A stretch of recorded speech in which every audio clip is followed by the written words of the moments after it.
दोस्तों नमस्कार। नंदनी क्लासेस साहित्य चैनल में मैं डॉक्टर यशुकृति हजारे आप सभी का स्वागत करती हूँ। दोस्तों यदि आप मेरे चैनल में नए हैं तो चैनल को सब्सक्राइब, लाइक और कमेंट जरूर करिए ताकि आपको समय समय पर नोटिफिकेशन मिलता रहे। आज हम हिंदी उपन्यास का विकास के बारे में जानकारी लेंगे। हिंदी उपन्यास का विकास किस तरह से हुआ, इसमें कौन कौन से रचनाएं हुई, किस प्रकार की रचनाएं हुई, इस सारा विस्तृत अध्ययन हम करेंगे। हिंदी उपन्यास का विकास किस तरह से हुआ है उसके बारे में थोड़ा सा परिचय ले लेते हैं। सबसे पहले बात करूं उपन्यास क्या है, उपन्यास के बारे में जान लेते हैं। उपन्यास अध्यायों या प्रकरणों में लिखी गई हुई ऐसी कल्पित और बड़ी आख्यायिका है जिसमें अनेक पात्र और विस्तृत क्या होती है घटनाएं होती हैं।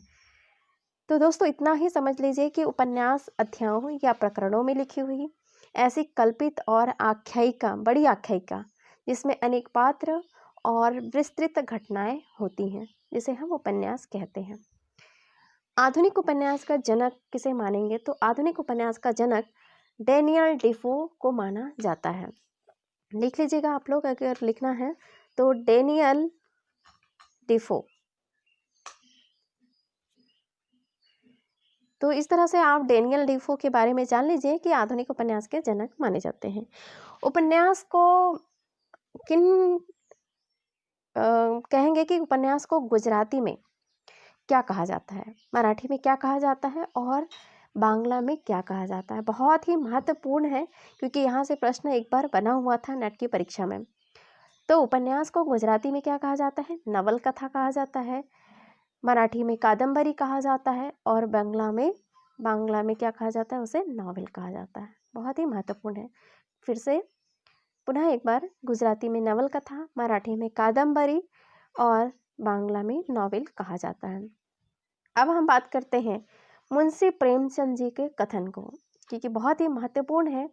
ये हमें जान लेना आवश्यक है कि मुंशी प्रेमचंद जी ने उपन्यास के बारे में क्या स्वीकार किया है। कहते हैं, मैं उपन्यास को मानव चरित्र का चित्र मानता हूँ। मानव चरित्र पर प्रकाश डालना और उसके रहस्यों को खोलना ही उपन्यास का मूल तत्व है। देखिए, बहुत इसमें जो लिखा है उसके बारे में आप थोड़ा सा गौर करिए। मैं उपन्यास को मानव चरित्र का चित्र मानता हूँ, क्योंकि उपन्यास में मानव के चरित्र का, उसमें रचनाओं में मानव के चरित्र का विकास वहाँ पे दिखाई देता है, उसकी बातें वहाँ पे की जाती है। तो इसलिए मैं उपन्यास को मानव चरित्र का चित्र मानता हूँ। मानव चरित्र पर प्रकाश डालना, जब मानव की बातें करते हैं हम, उपन्यासों में अनेक पात्र होते हैं, उनकी चरित्र की बात करते हैं, मानव चरित्र की बात करते हैं, उस पर प्रकाश डाला जाता है तो उसके रहस्य होते हैं, उसके कोई बात होती है, अच्छी हो या बुरी हो या समाज की बात हो या राजनीतिक हो, आर्थिक हो, मतलब जो भी उस उपन्यास में हमें दिखाई देता है वो पात्रों के माध्यम से दिखाई देता है। तो इसके रहस्यों को खोलना ही उपन्यास का मूल तत्व है। तो इस तरह से मुंशी प्रेमचंद जी का यहाँ पे मत है। अब हम बात करेंगे यहाँ पे जो उपन्यास हुए हैं, वो प्रथम उपन्यास कौन कौन से हुए हिंदी के, और किस किस उपन्यासकार ने उसको उपन्यासकार का उपन्यास हुआ है, और जिसे अनेक विद्वानों ने अपने मत के हिसाब से, अपने मत को उन्होंने कौन से रचना को प्रथम माना है। अब बात करते हैं, देखिए इसको ट्रिक के माध्यम से आप याद रख लीजिएगा। कुछ नए बच्चे हैं, उनको ट्रिक की आवश्यकता भी पड़ जाती है, तो इस तरह से भी याद कर लीजिएगा। मैं आपको बताती हूँ, ऐसे अन्यथा ना ले, क्योंकि याद करने के तरीके हैं, कुछ भी लोग अपने तरीके से याद करते हैं। मैं आप लोगों को बता रही हूँ, देवरानी जेठानी की कहानी उपन्यास है। देवरानी जेठानी की कहानी जो 1870 में लिखी गई है।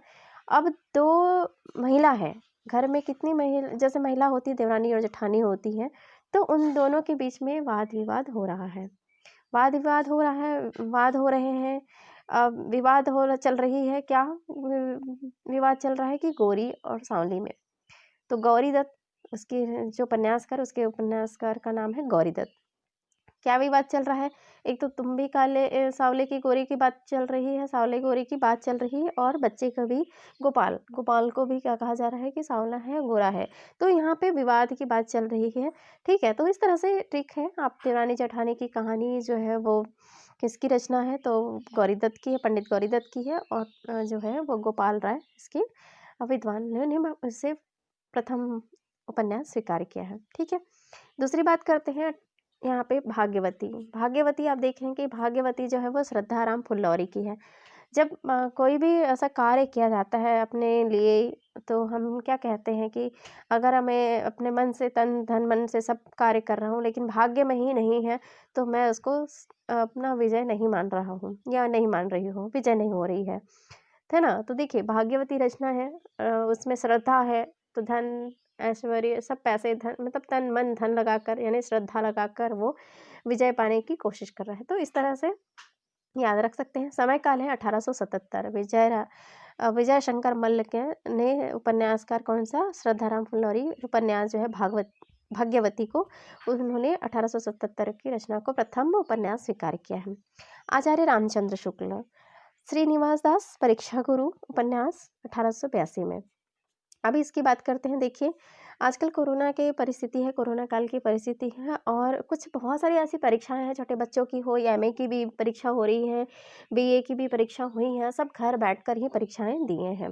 तो परीक्षा जब दिए जा रहे हैं तो हे राम कैसी परिस्थिति आ गई है, सब यही चाहते हैं कि यार जो वो परीक्षा देने में मज़ा है वो उस परीक्षा में नहीं, इसमें देख देख के कई लोग ऐसे, कई विद्यार्थी ऐसे हैं जो उसको याद कर रहे हैं। तो इस तरह से ट्रिक कर सकते हैं कि परीक्षा गुरु जो है हम याद कर रहे हैं घर में निवास करके, और हे राम कह रहे हैं कि हे राम कैसा मतलब परिस्थिति आ गई है कि हम घर में बैठकर परीक्षा दे रहे हैं। समय काल देखिए 1882। इस तरह से इसको याद रख लीजिएगा। जब आचार्य रामचंद्र शुक्ल ने लाला श्रीनिवास दासकृत की परीक्षा गुरु है, जो परीक्षा गुरु है उसकी रचना को क्या स्वीकार किया है, श्रीनिवास दास की रचना रामचंद्र शुक्ल ने स्वीकार किया है अंग्रेजी के ढंग का हिंदी का पहला मौलिक उपन्यास। प्रश्न बनता है कि हिंदी का पहला मौलिक उपन्यास जो है वो कौन सा है, अंग्रेजी के ढंग का पहला मौलिक उपन्यास कौन सा है, तो परीक्षा गुरु है श्रीनिवास दासकृत के, और किसने स्वीकार किया है, तो आचार्य रामचंद्र शुक्ल ने। इस तरह से एक ही प्रश्न के कई प्रश्न बनते हैं, तो जो बहुत ही महत्वपूर्ण है उसको तो पूरी तरह से याद कर ही लेना चाहिए। प्रेमचंद के पूर्व उपदेश प्रधान सामाजिक उपन्यास हुए हैं। अब थोड़ा सा और बता दूं कि किन किन ने, जैसे हजारी प्रसाद द्विवेदी ने, ये भी बहुत बार प्रश्न पूछा है, हजारी प्रसाद द्विवेदी ने किस रचना को प्रथम उपन्यास स्वीकार किया है, तो भारतेंदु द्वारा जो लिखित है, भारतेंदु द्वारा रचना है चंद्रप्रभा। ठीक है, चंद्रप्रभा और पूर्ण प्रकाश। अब देखिए इसका भी ट्रिक मैं आपको बताती हूँ। जो चंद्र है वो चंद्र क्या होता है, पूर्ण प्रकाश देता है ना। तो इस तरह से याद रख लीजिए, पूर्ण प्रकाश चंद्र प्रभा, और हजारों दिन हमारे लिए वो रात होती है, तो किस तरह से प्रकाश करता है चंद्रमा, है ना। तो इस तरह से हजारी प्रसाद द्विवेदी ने भारतेंदु द्वारा जो है वो उसको क्या स्वीकार किया है, कौन सी रचना को, पूर्ण प्रकाश और चंद्र प्रभा को हिंदी का प्रथम उपन्यास घोषित किया है। प्रेमचंद को उपन्यास की विकास यात्रा के लिए मील का पत्थर मानकर इस विकास यात्रा को 4 युगों में बांटा गया है। कौन कौन से युग में, पहला देखिए प्रेमचंद पूर्व युग, नोट करती चलिए, अगर जिसको नहीं मालूम है और पुराने बच्चे हैं तो उनको याद ही है, तो रिविजन के माध्यम से आप सुन सकते हैं। प्रेमचंद पूर्व युग, दूसरा है प्रेमचंद युग, प्रेमचंदोत्तर युग, तीसरा प्रेमचंदोत्तर युग, चौथा है स्वातंत्र्योत्तर युग। पुनः एक बार, प्रेमचंद पूर्व युग, प्रेमचंद युग, प्रेमचंदोत्तर युग और स्वातंत्र्य युग। तो ये 4 युग हुए हैं, जिसमें हम पहला देखेंगे प्रेमचंद पूर्व युग। प्रेमचंद के पूर्व युग की बात करते हैं तो इसमें देखिए यह जो युग है, यहाँ पे अब देखिए प्रेमचंद पूर्व जो रचनाएं हुई थी वो किस तरह की रचनाएं हुई थी, तो इस समय जो है वो उपदेश परक रचनाएं हुई, उपदेश प्रधान रचनाएं हुई, जिसे हम सामाजिक उपन्यास भी कहते हैं। दूसरा लिखिए देखिए आप, मनोरंजन उपन्यास है, जिसमें आपको ये भी मिलेगा, ऐतिहासिक उपन्यास के अंतर्गत भी आपको दिखाई देगा। ठीक है, तो 3 है, मनोरंजन परक उपन्यास, सामाजिक उपदेश प्रधान उपन्यास और ऐतिहासिक उपन्यास। अब हम बात करेंगे यहाँ पे उपदेश प्रधान सामाजिक उपन्यास के अंतर्गत। तो देखिए गौरी दत्त उपन्यास देवरानी जेठानी की, जो आपको मैंने पहले ही बता दिया है, पहली जो रचना प्रथम उपन्यास किसने स्वीकार किया है, देवरानी जेठानी की कहानी गौरी दत्त को किसने स्वीकार किया है, याद करिए जरा, मैंने ट्रिक क्या बताया था। तो इस तरह की यहाँ पे रचनाएं हैं, तो किसने याद किया था, गोपाल राय ने किया था। ठीक है, तो इसमें जो उपन्यास है प्रेमचंद पूर्व प्रधान सामाजिक उपन्यास के अंतर्गत जो है वो गौरी दत्त। ईश्वरी प्रसाद कल्याण रामा वामा शिक्षक, ये भी प्रश्न बार बार पूछा जाता है। ईश्वरी प्रसाद व कल्याण राय वामा शिक्षक 1872 समय काल याद रख लीजिएगा। इस तरह से यहाँ पे रचनाएं हुई हैं। चलिए आगे बढ़ते हैं। श्रद्धाराम फुल्लौरी कृत, ये भी रचना है श्रद्धाराम फुल्लौरी की, भाग्यवती 1877। श्रीनिवास दास का अभी अभी हमने पढ़ा है, परीक्षा गुरु 1882।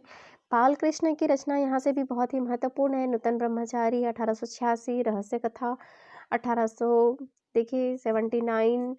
100 अजान एक अजान 1892 है ना, 79। तो इस तरह से याद रख लीजिएगा 1879। ठीक है, तो राधा कृष्ण दास का निसहाय हिंदू 1890। ठाकुर जगमोहन सिंह है श्यामा स्वप्न। लज्जाराम मेहता धूर्त रसिक लाल, स्वतंत्र रमा और परतंत्र लक्ष्मी 1899। ये धूर्त रसिक लाल का है, देखिए 1889। आदर्श दंपति है 1904। बिगड़े का सुधार अथवा सती सुख देवी 1907। आदर्श हिंदू 1914। इसमें से ये प्रश्न बहुत बार बनते हैं, इसको याद रख लीजिएगा।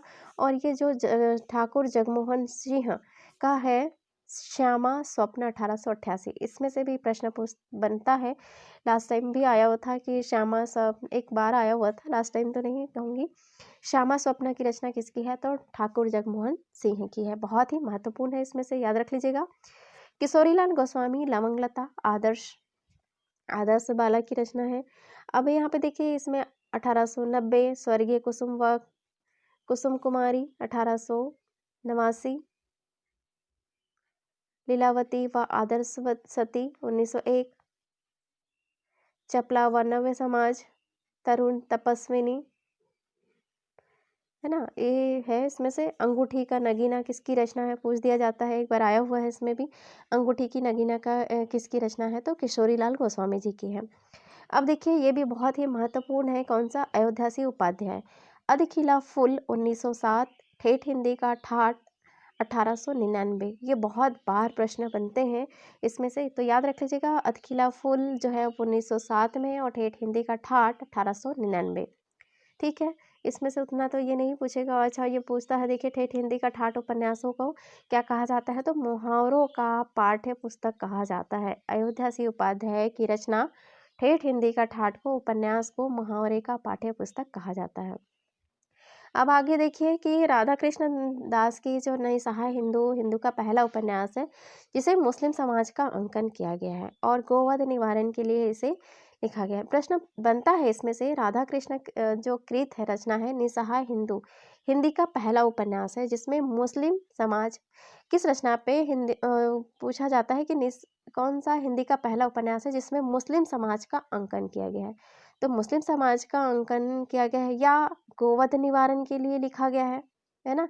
गोवध निवारण के लिए राधा कृष्ण दास की रचना निसहाय हिंदू। इस तरह से प्रश्न बनते हैं। किशोरीलाल गोस्वामी कृत स्वर्गीय कुसुम या कुसुम कुमारी 1889। ठीक है, कि वेश्या जीवन पर आधारित हिंदी का वो प्रथम उपन्यास है। प्रश्न बनता है कि किशोरीलाल गोस्वामी की रचना कौन सी है, तो स्वर्गीय कुसुम व कुसुम कुमारी किसकी रचना है, या फिर वेश्या जीवन पर आधारित हिंदी का प्रथम उपन्यास कौन सा है, तो यही आएगा स्वर्गीय कुसुम या कुसुम कुमारी। ठीक है, किशोरीलाल गोस्वामी को हिंदी का प्रथम ऐतिहासिक उपन्यास। अब हम बात कर रहे थे आपका, देखिए हमने अभी क्या पढ़ा, जो उपदेश परक रचनाएं हुई थी। उपदेश परक जो रचनाएं अभी मैंने आपको बताया वो सारा उपदेश के अंतर्गत आता है। अब हम बात कर रहे हैं ऐतिहासिक उपन्यास। सबसे पहला पूछ दिया जाता है कि हिंदी का प्रथम ऐतिहासिक उपन्यासकार कौन सा है, तो हिंदी का ऐतिहासिक उपन्यासकार है किशोरीलाल गोस्वामी। इसे याद रख लीजिएगा दोस्तों।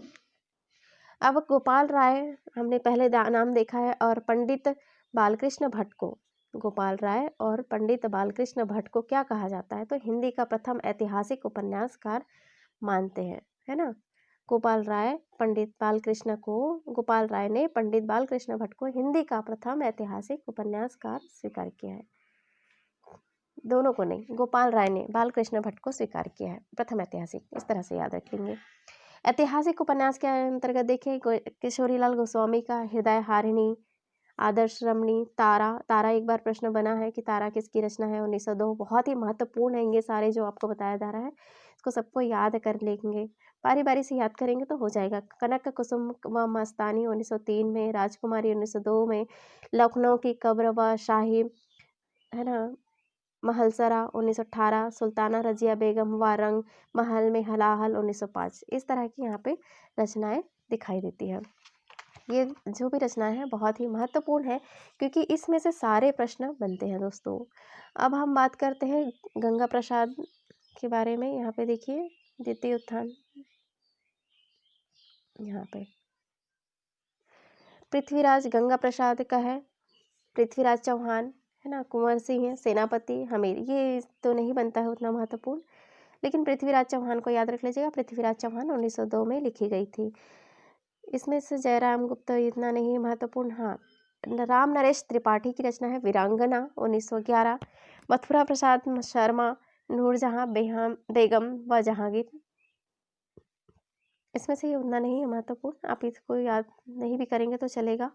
निस्सहाय हिंदू हिंदी का प्रथम पूर्ण उपन्यास है जिसमें नाटकीय पद्धति पर प्रसंगों के निर्माण तथा कथाओं के योग पद संक्रमण की प्रविधि अपनाई गई है। अब देखिए यहाँ पे निस्सहाय हिंदू है जो हिंदी का प्रथम उपन्यास, पूर्ण उपन्यास स्वीकार किया गया है। कौन सा? हिंदी प्रश्न बनता है, हिंदी प्रथम पूर्ण उपन्यास कौन सा है जो नाटकीय पद्धति पर प्रसंगों का निर्माण किया गया है? तो क्या है? निस्सहाय हिंदू की रचना है। देवकीनंदन खत्री का नाम आप देखेंगे, देवकीनंदन खत्री को हिंदी में तिलस्मी अय्यारी उपन्यासी, तो तिलस्मी अय्यारी उपन्यासों का प्रवर्तक नाम किसका है? तो इस तरह से भी आ जाएगा, तिलस्मी अय्यारी उपन्यास के प्रवर्तक का नाम चाहिए तो देवकीनंदन खत्री का नाम आएगा।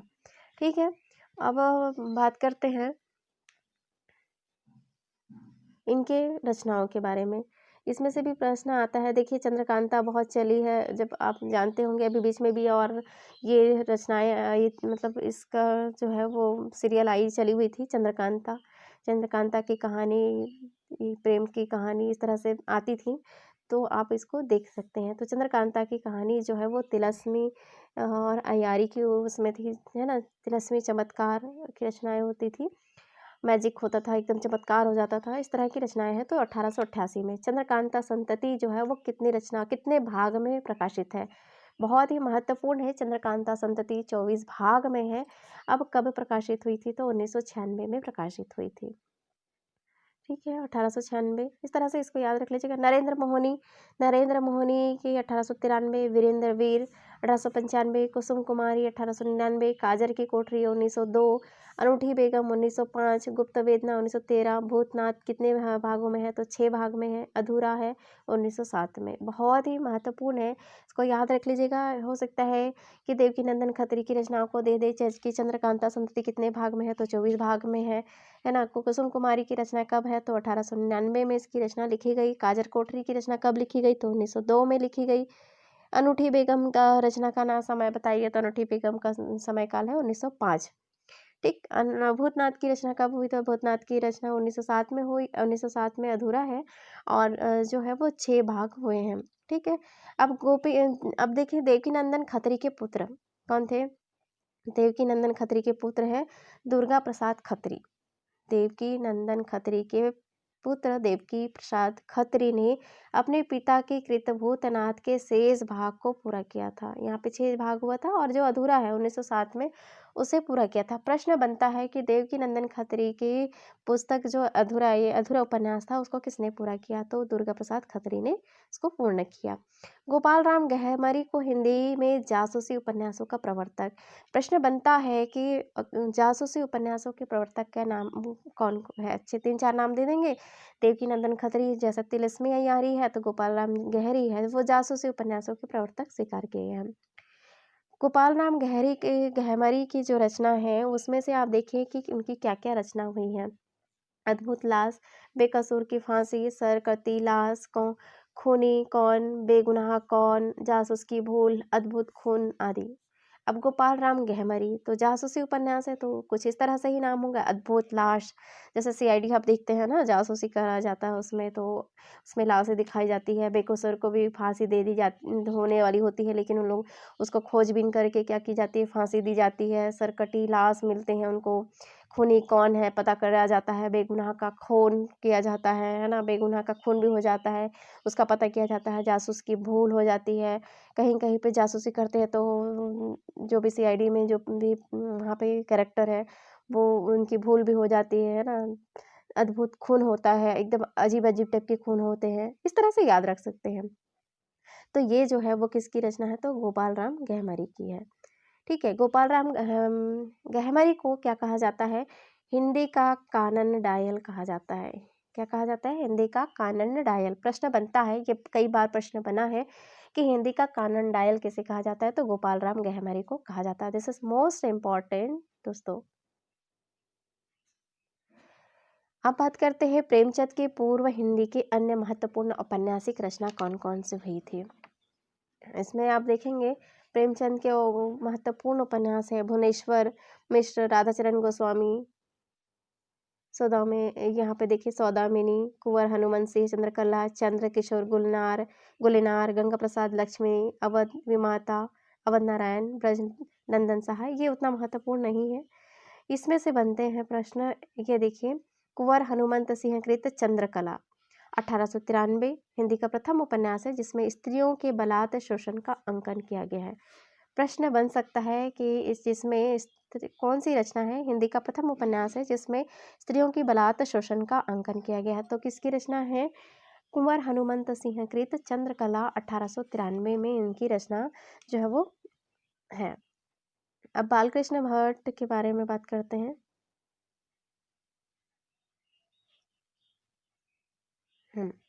बालकृष्ण भट्ट कृत जो है 100 अजान एक सुजान, बहुत ही महत्वपूर्ण है। ये प्रश्न मिलान के लिए कई बार आ चुका है। 100 अजान एक सुजान हिंदी का प्रथम चरित्र जो है प्रधान उपन्यास है। हिंदी का प्रथम चरित्र प्रधान उपन्यास है दोस्तों। प्रश्न बनता है, एक अजान 100 अजान एक सुजान 1892 में बालकृष्ण भट्ट की रचना है, प्रथम चरित्र प्रथम उपन्यास। ठीक है, अब है हम देखेंगे कि सॉरी, प्रेमचंद युगीन द्वितीय उत्थान जो है प्रेमचंद का युग है। प्रेमचंद युग आप सभी बहुत जानते हैं, प्रेमचंद के उपन्यास का किस तरह से साहित्य में प्रभाव है। तो प्रेमचंद युगीन उपन्यास के बारे में बात करते हैं। प्रेमचंद के आगमन से कथा साहित्य में ऐतिहासिक परिवर्तन आया था। उपन्यास कोरे मनोरंजन उपदेशात्मक के दायरे से बाहर निकलकर पहली बार समाज से जुड़ा।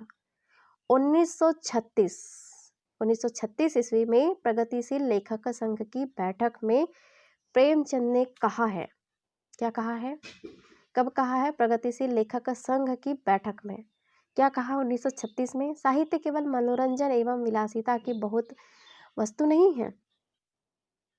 हमारी कटौती पर वही साहित्य खरा उतरेगा जो हमारे गति संघर्ष बेचैनी पैदा करे, सुलाए नहीं क्योंकि ज़्यादा सोना मृत्यु का लक्ष्य है।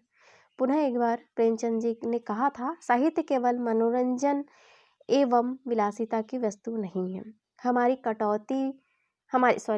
कसौटी पर वही साहित्य खरा उतरेगा जो हम में गति संघर्ष बेचैनी पैदा करे, सुलाए नहीं क्योंकि ज़्यादा सोना मृत्यु का लक्षण है। तो इस तरह से याद रख लीजिएगा कि वो उनका कहना है, प्रेमचंद जी का कहना था कि साहित्य केवल मनोरंजन नहीं है, उसमें विलासिता की वस्तु नहीं दिखाई देनी चाहिए। उसमें ये जो कसौटी है उसमें साहित्य खरा उतरता है, जिसमें गति उसमें दिखाई देना चाहिए, बेचैनी पैदा करे हमें। और जब देखते हैं कि रचनाएं जब लिखी जाती हैं, कोई भी रचनाएं लिखी जाती है, तो उस समय के साहित्य का जो परिस्थितियाँ होती है उसको साहित्य में कवि के माध्यम से या लेखक के माध्यम से रचनाओं में लिखी जाती है। वो दिखाई देता है, उस रचनाओं में बेचैनी पैदा करते हैं, उसको सुलाए नहीं क्योंकि उस ज़्यादा सोना मृत्यु का लक्षण है। ये जो है वो मुंशी प्रेमचंद जी का कथन है और प्रगतिशील लेखक संघ के यहाँ पे कहा है। अब देखिए, मुंशी प्रेमचंद का 1880 से 1936 का यहाँ पे दिखाई देता है। 1880 से 1836 ईस्वी में। मूल नाम क्या था? धनपत राय था, किंतु वे नाम बदलकर उन्होंने क्या किया? नवाब राय बनारसी के नाम से लिखते थे। इस समय भी रचनाएं किस तरह से लिखी गई उसके बारे में बात करूंगी। सामाजिक यथार्थवादी उपन्यास लिखी गई, जिसमें आगे जिक्र होगा उसके बारे में। और जब रचनाएं लिखी गई तो उसके बारे में पूरा विस्तृत है, चलिए इसी के बारे में यहाँ पे जान लेते हैं। तो मूल नाम जो है वो सभी जानते हैं, बहुत परिचित हैं इनसे, मुंशी प्रेमचंद जी से। तो मूल नाम जो है धनपत राय था, किंतु वे नाम बदलकर उन्होंने क्या किया था? नवाब राय बनारसी के नाम से लिखते थे। धनपत राय को प्रेमचंद नाम, उर्दू के लेखक प्रेमचंद नाम किसने दिया धनपत राय को? जैसे दिख रहे हैं कि धनपत राय नाम था उनका, लेकिन उन्होंने बदल कर अपना नाम क्या लिया? नवाब राय रख लिया था, बनारसी के नाम से भी लिखते थे। तो धनपत राय को प्रेमचंद का नाम किसने दिया? तो उर्दू के लेखक, किसके लेखक? उर्दू के लेखक, क्या नाम है? दया नारायण निगम ने दिया था। धनपत राय को प्रेमचंद जी का नाम उर्दू के लेखक दया नारायण निगम ने दिया था। ये कई बार प्रश्न बने हैं। प्रेमचंद को उपन्यास सम्राट की संज्ञा, उपन्यास सम्राट, आप देखते हैं कि प्रेमचंद को उपन्यास सम्राट कहा जाता है, संज्ञा दी जाती है, तो किसने दिया है? तो शरत चंद्र चट्टोपाध्याय ने इनका नाम जो है दिया है। शरत चंद्र चट्टोपाध्याय ने इनका नाम उपन्यास सम्राट की संज्ञा दी है। प्रेमचंद के द्वारा जब लिखा गया था मूल उर्दू में उपन्यास का, उनके द्वारा किया गया हिंदी रूपांतरण भी है। इन्होंने जब रचनाएं लिखी मूल, उन्होंने उर्दू भी उपन्यास लिखे जिसका रूपांतरण, हिंदी रूपांतरण किया है। बहुत ही महत्वपूर्ण है, यहाँ से प्रश्न बनते ही है। अब देखिए, असरारे मायाविद, मायाविद जो है असरारे मायाविद, उसका हिंदी रूपांतरण हुआ है देवस्थान रहस्य। कब किया गया? वर्ष 1903 से 1905। असरारे मायाविद देवस्थान रहस्य 1905 में इसका हिंदी में रूपांतरण हुआ। हम खुरबा व हम सबाब, हम खुरबा व हम सबाब, देखिए नाम से ही थोड़ा सा लग रहा है ना, खुरमा, हम खुरबा, हम सबाब। सबाब जो है वो थोड़ा सा उर्दू शब्द तो है ही, थोड़ा क्या पूरा ही उर्दू शब्द है, लेकिन उसे देखिए प्रेमा अर्थात दो सखियों का विवाह, हम खुरमा, हम सवाब, है ना। तो हम यहाँ पे इस तरह से प्रेमा अर्थात दो सखियों का विवाह है, जिसका 1907 में हिंदी रूपांतरण किया गया था, पहले ये 1906 में था। कृष्णा, ये प्रश्न बना है और आता है, ये भी देखिए 1907 में, वर्ष 1907 में कृष्णा। और ये जो है कई पाठ्यक्रम में भी ये लगे हुए हैं गबन का, गबन रचना के बारे में। तो गबन जो है वो 1931 में प्रकाशित हुई थी, और समय काल इसका याद रख लीजिएगा क्योंकि पूर्ण बहुत बार इसमें से प्रश्न बनते हैं। तो गबन जो रचना है वो हिंदी रूपांतरण थे, उसका पहले मूल उर्दू नाम क्या था? तो कृष्णा नाम था, ठीक, 1907 में। जलवाए इसार, जलवाए, देखिए इसार भी इसार करते हैं, मतलब इस तरह से आ जाता है। तो वरदान, है ना, वरदान हिंदी रूपांतरण किया गया है 1921 में किया गया है। बाजारे हुस्न, बाजारे हुस्न, बाजार में हुस्न, है ना, बाजारे हुस्न। तो यहाँ पे देखिए इसका हिंदी रूपांतरण है सेवा सदन, समय काल है 1918। गोशियाए आफियत, प्रेमाश्रय, है ना, इसका समय है गोशियाए आफियत, हिंदी रूपांतरण किया गया प्रेमाश्रय के नाम से, समय काल 1922 स्वीकार किया गया। चौगाने हस्ती, चौगाने नाम से ही स्पष्ट है, चौगाने यानी रंगभूमि, है ना, चौरा चबूतरा जो भी है, तो रंगभूमि दिखाई देना 1925 में। तो इस तरह से ये प्रश्न बहुत ही महत्वपूर्ण है, इसको आप याद ही रख लीजिएगा। अब बात करते हैं, असरारे मावाविद प्रेमचंद का प्रथम उपन्यास है। हाँ, ये देखा आपने, असरारे मवाद जो है प्रेमचंद जी का प्रथम उपन्यास है, बिल्कुल। अब सेवा सदन प्रेमचंद का पहला प्रौढ़ हिंदी उपन्यास है। सेवा सदन आपने देखा है, यहाँ पे देखिए ये है सेवा सदन, है ना। तो ये सेवा सदन किस तरह की रचना है? प्रौढ़, ठीक, प्रौढ़ पूछा जाता है कि पहला प्रौढ़ उपन्यास मुंशी प्रेमचंद जी का कौन सा है? तो सेवा सदन 1918। प्रेमचंद का हिंदी में मूल रूप से लिखा प्रथम उपन्यास कौन सा है? तो कायाकल्प 1926 में। प्रेमचंद जी का हिंदी मूल रूप से लिखा है ना, प्रेमचंद का हिंदी का मूल रूप से लिखा गया प्रथम उपन्यास कायाकल्प, समय काल 1926। सन 1907 में प्रेमचंद जी ने क्या किया था? रूठी रानी नामक ऐतिहासिक उपन्यास की रचना की थी। ऐतिहासिक उपन्यास की रचना की गई। ठीक है, अब यहाँ पे देखिए उपन्यास जो है रचनाक्रम के अनुसार निम्नांकित है।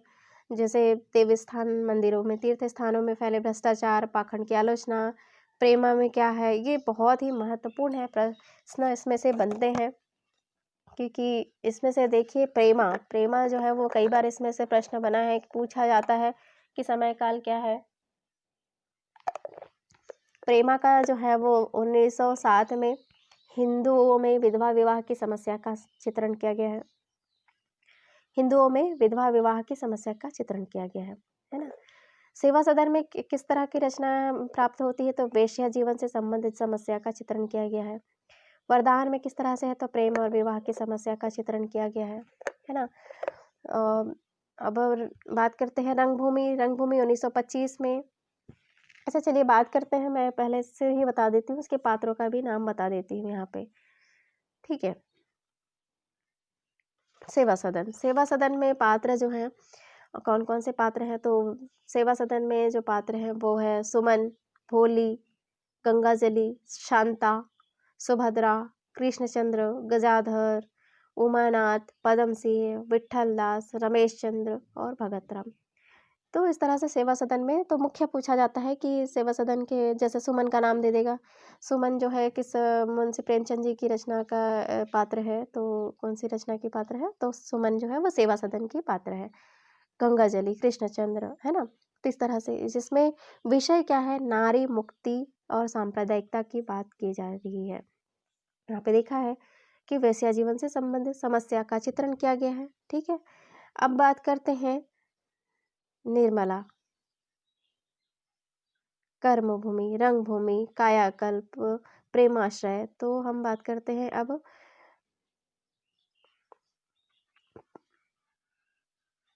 यहाँ पे देखिए प्रेमाश्रय की बात करते हैं। प्रेमाश्रय में 1922 में रचना लिखी गई प्रेमाश्रय।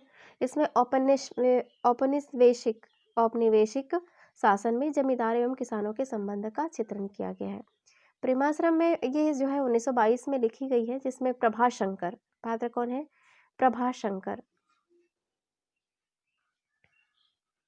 प्रश्न पूछा जा सकता है, ज्ञान शंकर, प्रेम शंकर, मनोहर। और इसमें विषय ये भी है कि किसानों की समस्या की बात की गई है।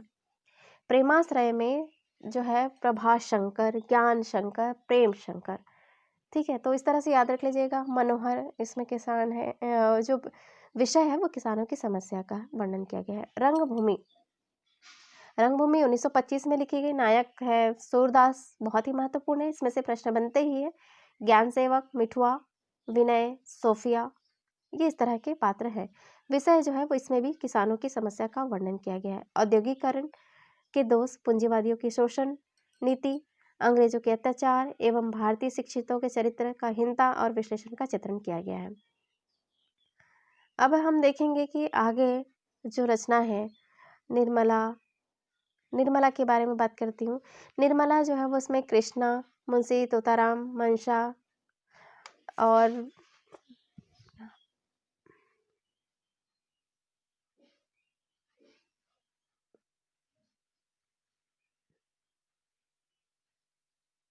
यहाँ पे देखिए निर्मला जो है 1927 दहेज एवं अनमोल विवाह की समस्या का चित्रण किया गया है।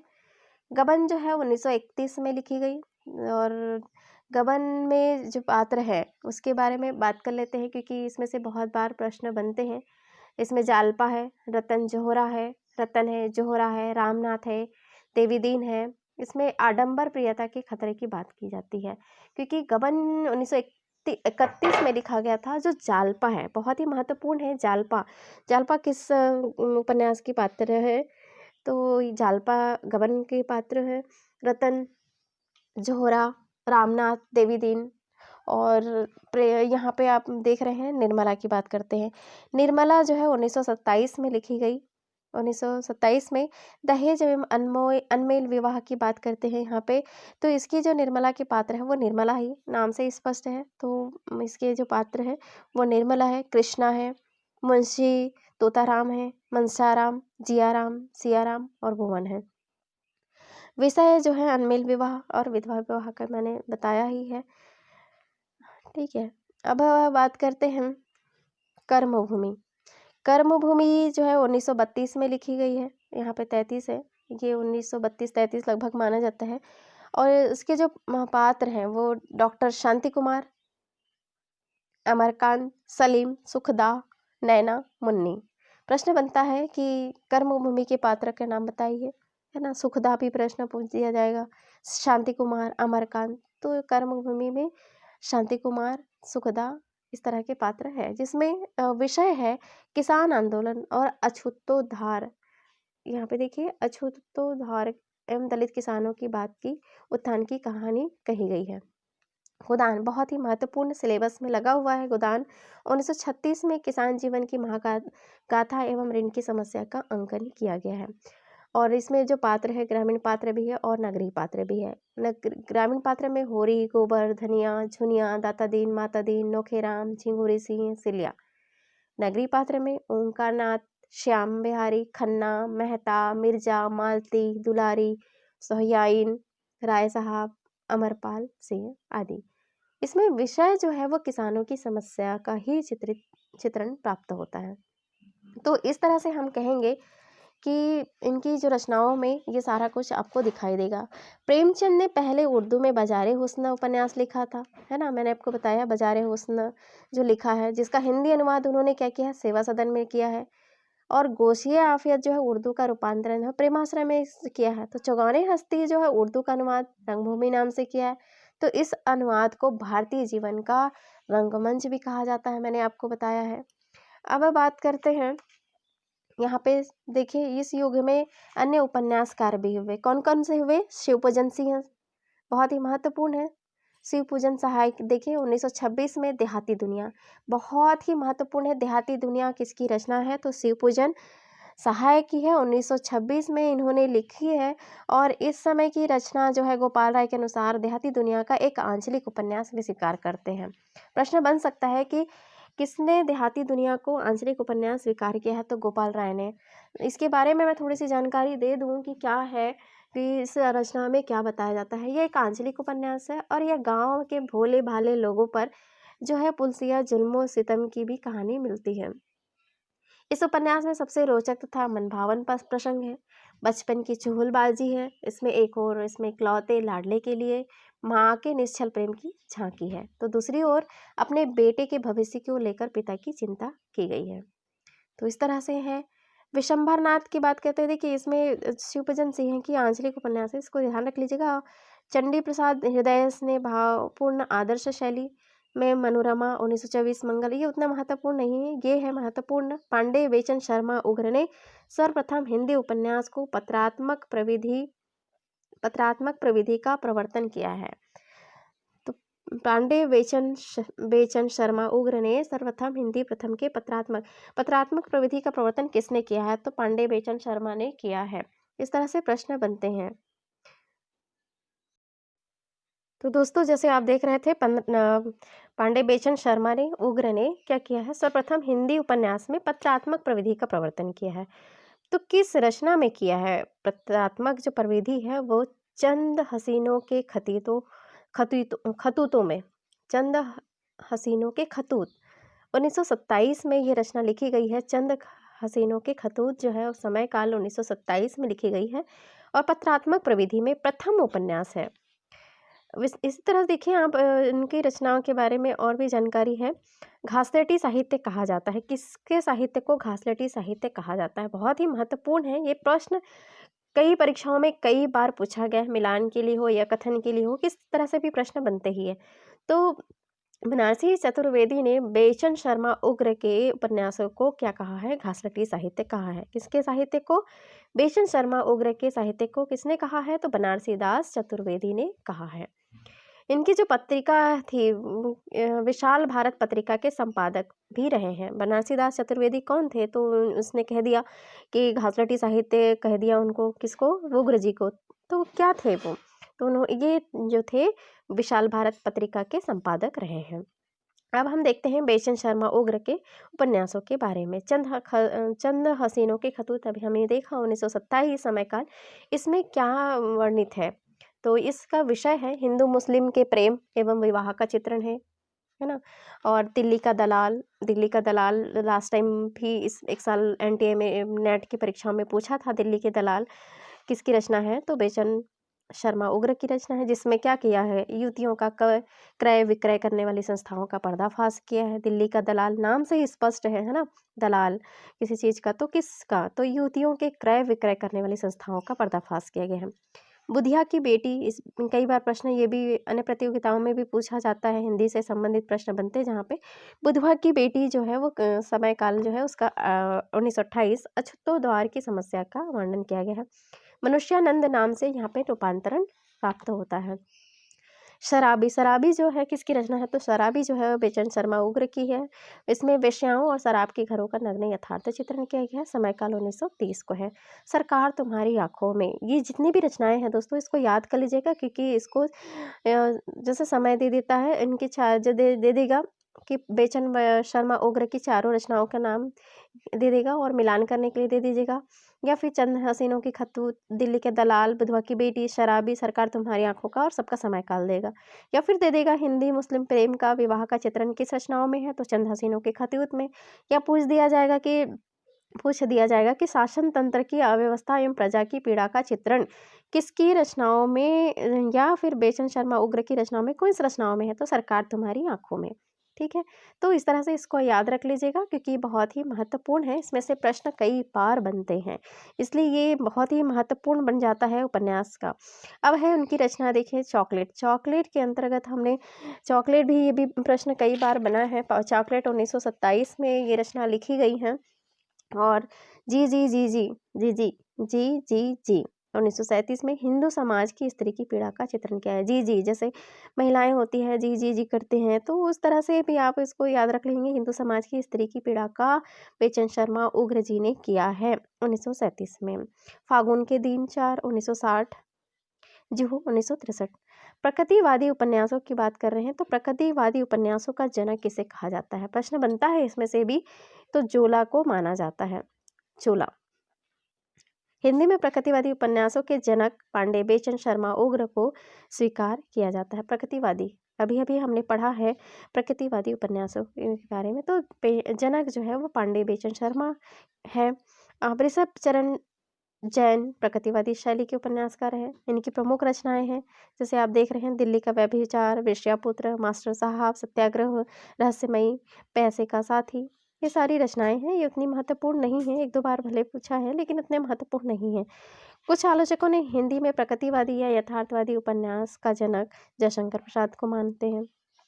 कुछ आलोचक हैं जो जयशंकर प्रसाद को मानते हैं। तो जयशंकर प्रसाद की जैसे देखिए रचनाएं हैं, जैसे जयशंकर प्रसाद की जो है कहेंगे कि व्यक्तिवादी चेतना प्रधान उपन्यास है इनका, जिसमें प्रेमचंद की परंपरा से हटकर जो है इन्होंने क्या किया, जयशंकर प्रसाद जी ने, निराला ने भी उपन्यास लिखे जहाँ प्रेमचंद ने समाज और सामाजिक समस्याओं की प्रमुखता दी है, वहीं प्रसाद ने व्यक्ति और वैयक्तिक समस्याओं का मुखर किया है। तो प्रश्न बन सकता है कि प्रसाद ने किस तरह की रचनाओं को लिखा है, तो वैयक्तिक को प्रमुखता, व्यक्तिवादी चेतना को प्रमुखता दी है।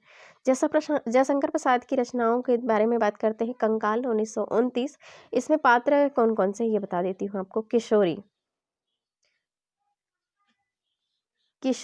ठीक है, यमुना, घंटी, लतिका, माला, श्रीचंद, देवनिरंजन, मंगलदेव, बाथम, कृष्णशरण। तो दोस्तों महत्वपूर्ण है किशोरी और यमुना। कंकाल 1929 में लिखी गई और तत्कालीन समाज का यथार्थ नग्न यहाँ पे चित्रण किया गया है। तो याद रख लीजिएगा, किशोरी बहुत ही महत्वपूर्ण है। किशोरी पात्र किसकी है, तो किशोरी पात्र कंकाल रचना के अंतर्गत आती है। विषय में मैं बता रही थी आपको, तत्कालीन समाज के यथार्थ का चित्रण है। इसमें समाज की जर्जर अवस्था का चित्रण किया गया है। धार्मिक नैतिक संस्थाओं में कार्य करने वाले जो व्यक्ति हैं उसका पाखंडपूर्ण चित्रण किया गया है। अब बात करते हैं तितली का समय है 1934। 1934 पूंजीपतियों द्वारा निम्न वर्ग का शोषण किया गया है। इसमें जो पात्र है वो तितली, नाम से ही यहाँ पे तितली है।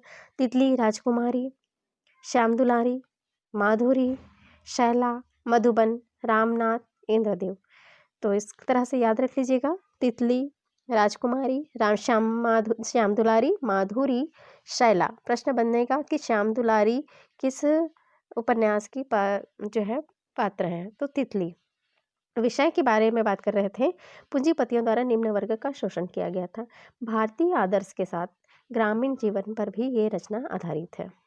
अब है इरावती। इरावती अपूर्ण ऐतिहासिक उपन्यास है, बहुत सारे विद्यार्थी इसके बारे में जानते हैं। ऐतिहासिक उपन्यास है इरावती। ये अपूर्ण इतिहास है, 1936 में लिखी गई। इसके जो पात्र हैं कौन कौन से हैं? इरावती, कालिंदी, मणिमाला, आनंद मिश्र, अग्निमित्र, बृहस्पति मित्र, पुष्पमित्र, गंधर्व इत्यादि। विषय है शुंगकालीन राजनीतिक तथा सामाजिक जीवन का यहाँ पे वर्णन किया गया है। प्रसाद ने तितली उपन्यास में कहा है, कोई भी नारी चाहे विधवा हो या सधवा, दोनों के जीवन के अस्तित्व को टिकाए रखने के लिए स्त्री धन को आवश्यक बताया है। उसका चित्रण यहाँ पे किया गया है। ठीक है दोस्तों, तो उसको याद रख लीजिएगा। आचार्य चतुरसेन शास्त्री की बात करते हैं। आचार्य चतुरसेन शास्त्री ने भी रचनाएं लिखी हैं। वो किस तरह की रचनाएं लिखी हैं? इसमें देखिए, प्रकृतिवादी उपन्यास माना जाता है इन्हें।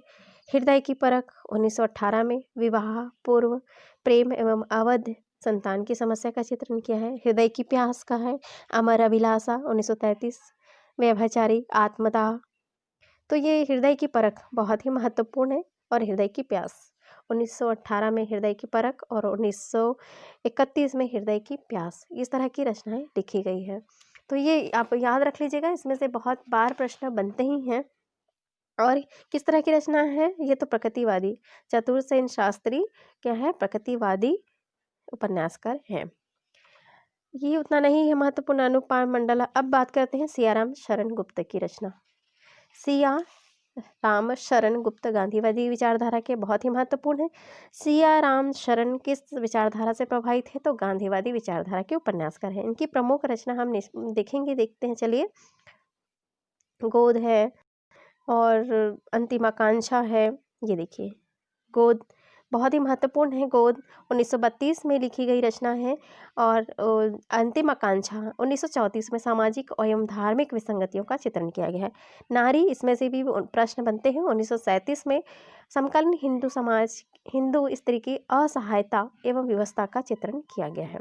1937 में प्रताप नारायण श्रीवास्तव में गांधीवादी की भी बात करते हैं। अब मैं बात कर रही थी सियाराम शरण की बात करती हैं, तो इसमें थोड़ा जो है ग्रामीण जीवन की व्यथा की बात किसमें दिखाई देता है? तो गोद में दिखाई देता है। ये बहुत ही महत्वपूर्ण है, गोद रचना। अब प्रताप नारायण श्रीवास्तव जो है, इनका भी नाम गांधीवादी मानवतावादी उपन्यासकार के अंतर्गत आता है।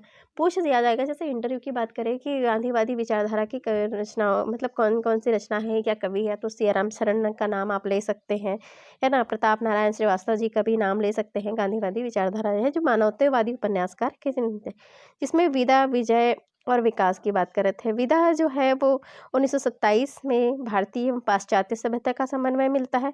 विजय 1937 में, ये भी बहुत ही महत्वपूर्ण है। विजय 1937 में बाल विधवा समस्या का चित्रण किया गया है। विकास 1938 उच्च वर्ग की विलासिता का चित्रण है।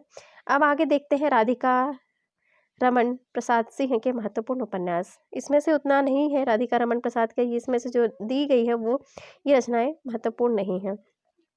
तो अब देखिए, यहाँ पे सूर्यकांत त्रिपाठी निराला की बात करते हैं। सूर्यकांत त्रिपाठी निराला जो है उपन्यास है, ये कौन कौन सी रचना लिखी गई है? दोस्तों, अभी हम जो देख रहे हैं वो प्रेमचंद योगीन की रचनाएं के अंतर्गत देख रहे हैं। प्रेमचंद योगीन जो है कवि उपन्यासकार में, उनके बारे में जान रहे हैं, है ना। तो सूर्यकांत त्रिपाठी भी उसी के अंतर्गत आते हैं। इनका ना देखिए, अप्सरा है, अलका है 1933 में है अलका, निरुपमा 1936, प्रभावती 1936, चोटी की पकड़ और कालिका नामी, ये बहुत ही महत्वपूर्ण है। ये पूरी रचना आप समय, अप्सरा 1931, इस तरह से पूरा याद रख लीजिएगा। अलका 1933, प्रभावती 1936, चोटी की पकड़ किसकी रचना उपन्यास है? तो पूछ दिया जाता है कि चोटी की पकड़ उपन्यास है या कवि है या कहानी, मतलब कविता है या कहानी है, तो चोटी की पकड़ जो है वो उपन्यास है। इस तरह से इसको याद रख लेंगे। और जब हम देखते हैं कि इस तरह के रचनाएं बहुत ही रचनाएं आती हैं, तो भगवती चरण का नाम भी आता है। भगवती प्रसाद आप वाजपेयी देख रहे हैं, तो भगवती चरण वर्मा का प्रथम उपन्यास जो है वो पतन और चाणक्य, ये भी रचना कई बार पूछी गई है। तो इस तरह के यहाँ पे रचनाएं मिलेंगी आपको। चलिए और जानकारी ले लेते हैं थोड़ी सी राधिका समरण के बारे में। हालांकि ये उतना नहीं है, इसमें से प्रश्न नहीं बनते हैं। तो दोस्तों अगला जो है हम बाद में इसका देख लेंगे। आज के लिए ही इतना। तृतीय उत्थान अब हम अगले वीडियो में देखेंगे। प्रेमचंदोत्तर युग जो आएगा इतना ही, इसमें बहुत सारे गोविंद, जैसे गोविंद वल्लभ पंत है, ये इसके बारे में आप जानकारी ले लीजिएगा। ये देखिए गिरिजादत्त एक आध ऐसे है, कुछ नए पूछ लिए जाते हैं। श्रीनाथ सिंह का थोड़ा सा एक आध याद कर लीजिएगा आप, जैसे जागरण है, एकाकिनी है, ये बहुत ही महत्वपूर्ण है। तो दोस्तों वीडियो को सुनने के लिए लाइक करिएगा। तो दोस्तों आपने हिंदी उपन्यास का विकास के बारे में आपने जाना है, आज अध्ययन किया है, वीडियो को सुना है, प्रेमचंद पूर्व युग और प्रेमचंद युग। अगले वीडियो में हम प्रेमचंदोत्तर युग तृतीय उत्थान के बारे में जानकारी लेंगे। आज आपने मेरे वीडियो को सुना, बहुत बहुत धन्यवाद, शुक्रिया, thank you and bye bye.